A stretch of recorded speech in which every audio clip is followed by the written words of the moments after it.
This is lesson 2.1, part 2. So we talked about the order of operations, we talked about the exponents, and the last part that we need to talk about is the variables in algebraic symbols. All right, so the big part of algebra is not algebra, it doesn't just deal with numbers. It also has a big part of algebra is using variables. Okay.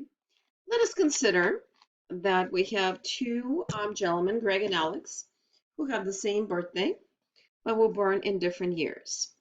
Knowing that Alex is 3 years older than Greg, can you fill in the table below? All right.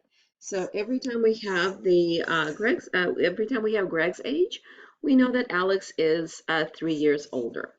So we would have 12 when Greg is 12, Alex is 15. That's 12 plus 3. Okay. When Alex is 23, okay, Greg is less 3 years younger, so that means it's going to be 20. When Greg is 35, Alex is 3 years older, which is 38. But then we have the two variables, okay? So let's take a look at how we found the Alex's age when Greg was 12, okay? So the 15 was, the way we calculated 15, it was 12 plus 3, okay? In order for us to find 20, we went backwards. We did 23 minus 3, because there's 3 years difference.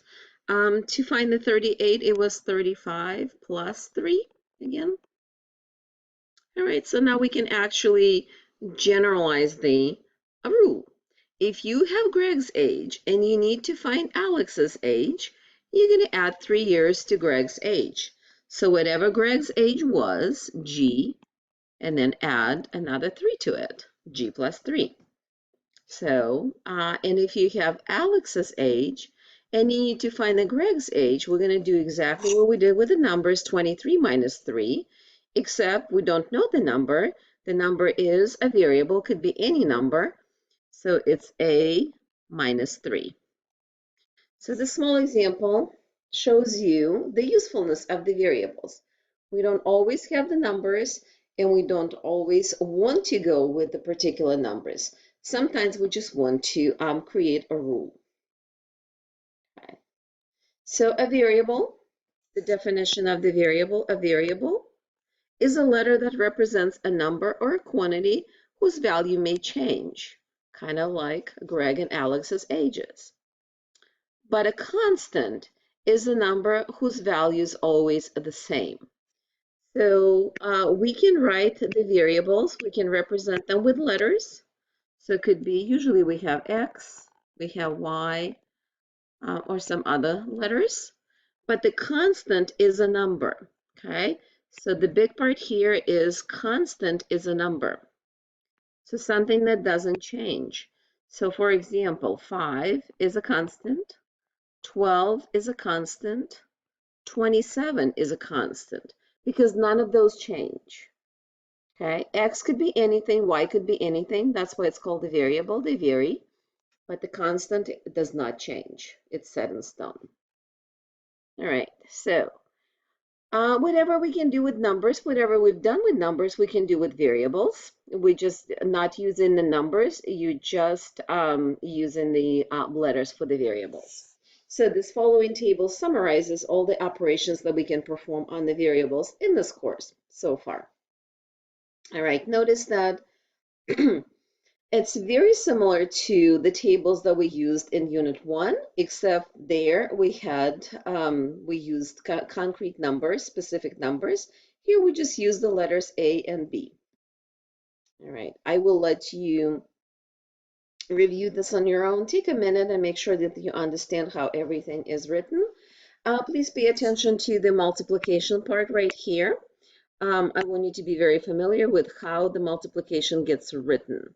So you can either use the dot, A times B But the second way of writing the multiplication is also important, AB.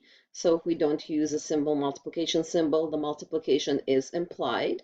You also can put either first or last number or variable in parentheses. We will use that a lot when we start using negative values. Okay. So, and then the division, the important part in the division, I want you to pay attention to the third notation, A over B. So anytime you see a fraction, you can also simplify your life by telling yourself this is a division problem. Sometimes a fraction gets solved itself just by looking at it as a division. Okay. Two new definitions, two other terms that we are going over today is the expression. Expression is a number, a variable, or a combination of numbers and variables in operation symbols. Okay, so that is your expression. And then there's also equation. An equation is made up of two expressions connected by an equal sign. That's the big difference between the expression and an equation. Okay, expression does not have an equal sign, equation does. Okay. So the next one is next couple of problems asking you to determine if each problem below is an expression or an equation. Okay, so expression, no equal sign, equal sign. All right, so here's one, part A, you have an equal sign, so this is equation. Part B, equal sign is missing, so that means this is an expression. Okay. Part C, no equal sign, so it is an expression. And the last one is an equation. All right. So part of your homework assignment would be sorting out expressions and equations, being able to tell one from the other.